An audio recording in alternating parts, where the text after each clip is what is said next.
전하, 폐하! 저희를 두고 가지 마세요. 제발 돌아와 주세요.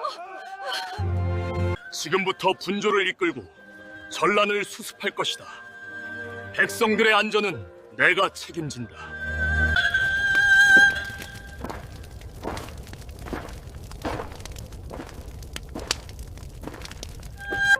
백성들의 고통을 짐이 어째 모르겠는가. 고개를 들라. 이제 다 괜찮을 것이다.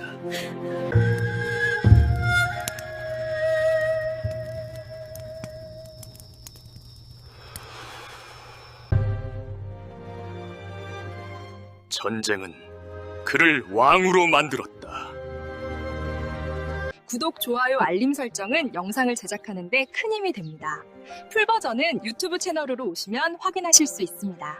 조선 왕조에서 가장 불운한 왕을 꼽으라면 많은 이들이 연산군을 떠올린다. 그러나 전쟁의 한복판에서 태어나 왕위에 올랐고 왕이 된 뒤에도 단 한순간도 평온을 누리지 못했던 군주가 있다면 그는 단연 광해군이다. 광해군 이온리호는 태어날 때부터 대한다양이었다. 정식 적자가 아닌 서자, 그것도 왕비의 아들이 아닌 후궁의 아들. 조선이라는 나라는 유교적 명분 위에 세워진 국가였고 명분에서 벗어난 왕은 언제나 불안한 존재였다.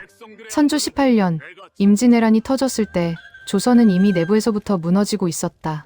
붕당은 날카롭게 대립했고 왕권은 허약했다. 그리고 왜군이 한양으로 밀려오자 선조는 백성을 버리고 의주로 몽진한다. 그 순간 조선에는 사실상 왕이 없었다. 그 공백을 메운 존재가 바로 광해였다. 당시 20살도 채 되지 않았던 그는 분조분저의 수장으로 임명된다. 명목상 임시왕이었지만 실제로는 전쟁의 최전선에서 조선을 지탱해야 했다. 그는 도망치지 않았다. 피난을 가지 않았다. 백성 곁에 남아 군량을 모으고 장수를 독려하고 무너진 행정 체계를 다시 세웠다. 선조실록에는 이렇게 기록되어 있다. 세자는 매양 군영을 돌며 장조를 위로하였고 백성들의 사정을 직접 물었다. 백성들이 눈물을 흘리며 세자를 따랐다. 이 기록은 과장이 아니다. 당시 백성들에게 광해는 이미 왕 같은 존재였다. 반면 의주에 머물며 명나라의 눈치만 살피던 선조는 점점 신뢰를 잃어갔다. 전쟁은 광해를 만들었다. 그리고 동시에 그를 파멸로 이끌 씨앗도 심었다. 임진왜란이 끝났다고 해서 조선이 평화를 되찾은 것은 아니었다. 전쟁은 멈췄지만 왕조의 심장은 여전히 피를 흘리고 있었다. 그 피는 외적이 아닌 왕위 계승 문제에서 흘러나오고 있었다. 광해군 이온에게 왕위는 축복이 아니라 형벌이었다. 그는 이미 알고 있었다. 조선에서 왕의 아들과 왕이 될 수 있는 아들은 다르다는 사실을. 광해는 선조의 둘째 아들이었으나 어머니 공빈 김씨는 후궁이었다. 조선의 법과 유교적 질서에서 이는 치명적인 약점이었다. 선조의 정비 임모광우에게서 영창대군이 태어나자 조정의 공기는 급격히 변했다. 이제 왕실에는 정통 적자가 존재했다. 나이는 어렸지만 적통이라는 이름은 그 자체로 무기였다. 선조실록에는 대신들의 말다툼이 그대로 기록되어 있다. 세자는 이미 나라의 위급함을 몸으로 겪었으니 왕위를 잇는 것이 마땅하다. 그러나 적자가 있는데 서자를 세운다면 후세에 무슨 말이 있겠는가. 이 논쟁은 단순한 학문적 토론이 아니었다. 이것은 살고 죽는 문제였다. 선조는 결정을 미뤘다. 그는 어느 쪽도 확실히 택하지 않았다. 광해를 세자로 유지하면서도 영창대군의 존재를 정치적으로 활용했다. 이 애매함은 조선을 서서히 질식시켰다. 광해는 불안 속에서 하루하루를 보냈다. 왕이 되지 못하면 그는 반드시 제거될 것이었다. 이것은 망상이 아니었다. 조선의 역사가 증명하고 있었다. 마침내 1608년 선조가 죽었다. 조정은 혼란에 빠졌다. 그러나 북인 세력의 빠른 움직임으로 광해는 왕위에 오른다. 즉위식은 조촐했다. 추포도 환호도 없었다. 대신 광해의 머릿속에는 단 하나의 생각만이 맴돌았다. 이제부터가 진짜 전쟁이다. 광해군이 왕위에 오른 시기의 국제 정세는 지옥과도 같았다. 조선의 상국이자 절대적 존재였던 명나라는 이미 쇠락의 길에 들어서 있었고 만주에서는 후금문날청이 급부상하고 있었다. 조선에게 선택지는 세 가지뿐이었다.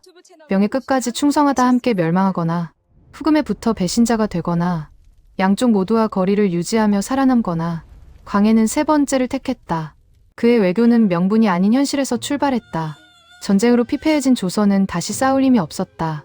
광해는 이를 누구보다 잘 알고 있었다. 그는 임진왜란의 현장을 직접 보았고 수많은 백성의 시체 위를 걸어 다녔다. 1619년 명나라가 조선의 군사를 요청한다. 후금을 치기 위한 원병이었다. 명분상 거절할 수 없는 요청이었다. 광해는 고민 끝에 결단을 내린다. 보내되 싸우지 말라. 강옥립에게 내린 밀지는 분명했다. 형세가 불리하면 반드시 후금에 항복하라. 조선의 군사는 살려 돌아오는 것이 우선이다. 결과는 참담했다. 명군은 대패했고 조선군도 포로가 되었다. 그러나 조선은 후금의 직접적인 침공을 피할 수 있었다. 광해군 일기에는 이 결정에 대한 비난이 쏟아진다. 임금을 섬기는 도리를 저버렸다. 오랑캐에게 굴복한 치욕이다. 그러나 이 판단이 없었다면 조선은 병자호란을 10년 앞당겨 맞았을지도 모른다. 광해의 외교는 너무 앞서 있었고 그래서 이해받지 못했다. 광해의 가장 큰 오점, 그리고 그를 폭군으로 만든 결정적 사건. 폐모살제. 임목대비는 왕의 어머니가 아니었다. 하지만 유교 국가에서 대비는 신성불가침의 존재였다. 그 대비를 유폐하고 그 아들 영창대군이 죽었다. 문제는 단순하지 않다. 영창대군의 죽음은 광해의 직접 명령이라는 명확한 사료는 없다. 그러나 그를 지키지 않았다는 책임에서 자유로울 수는 없다. 북인 강경파는 영창대군을 정치적 씨앗으로 보았다. 제거하지 않으면 언제든 반란의 명분이 될 수 있었다. 광해는 이를 막지 않았다. 그 순간 그는 왕으로 살아남았지만 인간으로는 패배했다. 광해군 일기에는 그날의 침묵이 기록되어 있다. 임금이 아무 말도 하지 않았다. 침묵은 동의였다. 이 사건은 광해의 정통성을 완전히 무너뜨렸다. 명분을 중시하는 조선 사회에서 그는 이미 왕이 아닌 자가 되어가고 있었다. 1623년 서인 세력이 반정을 일으킨다. 인조가 옹립된다. 명분은 분명했다. 폐륜의 군주를 몰아낸다. 그러나 실제 이유는 달랐다. 광해 신리 외교는 서인의 세계관과 맞지 않았다. 명에 대한 절대 충성, 유교적 명분, 신화 중심 정치. 광해는 이 모든 것을 거스르고 있었다. 반정은 너무나 쉽게 성공했다. 백성들은 침묵했고 군대는 움직이지 않았다. 이는 광해의 실패이자 그의 고독을 증명하는 장면이었다. 광해는 폐위되어 강화도로, 이후 제주도로 유배된다. 그는 왕의 호칭을 잃었고 이름만 남았다. 제주에서의 삶은 비참했다. 그러나 그는 끝내 변명하지 않았다. 인조실록에는 이렇게 기록된다. 광해는 죽음 앞에서도 원망하지 않았다. 1641년 그는 조용히 죽었다. 묘는 초라했고 제사는 오래도록 끊겼다. 광해군은 묻는다. 국가는 명분으로만 존재하는가? 그 질문은 조선에게 너무 이른 질문이었다. 그래서 그는 쫓겨났고 패자가 되었으며 역사에서 오랫동안 왜곡되었다. 그러나 오늘날 우리는 안다. 그가 아니었다면 조선은 더 일찍 무너졌을지도 모른다는 사실을. 광해군은 외교의 천재였는가? 아니면 비운의 왕이었는가? 아마도 정답은 이것일 것이다. 그는 너무 현실적이어서 조선의 왕이 되기엔 너무 앞서 있었다.